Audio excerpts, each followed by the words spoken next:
I'm Andrew Grill, the Actionable Futurist, and I feel really fortunate that I've worked in both large and small organisations. Large organisations such as IBM, British Aerospace, Telstra and Optus, but also small companies. I've been involved in 6 high-tech startups over my 30-year career in technology. It means that I've seen both the large and the small.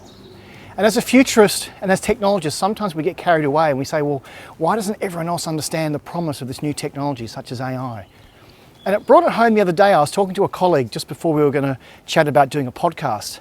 And he said, Andrew, why isn't everyone as excited as you and I about AI? And why don't they see this is going to be revolutionary? And I say, well, it is going to be revolutionary, but for a lot of these companies, they're still working on the basics.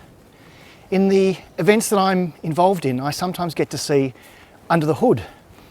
I get to see the financials. I get to see what are the issues affecting companies before I speak.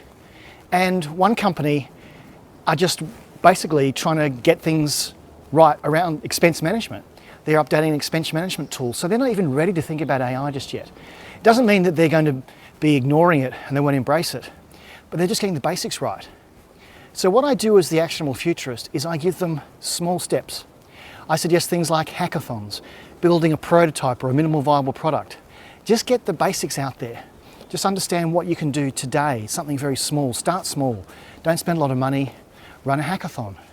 Get your going digital, your young leaders to actually help you define what you should be doing with these new technologies. Because as an actionable futurist, as a realist, I understand that not every company has the means, the ability, or the time to adopt all these new technologies that we're so excited about.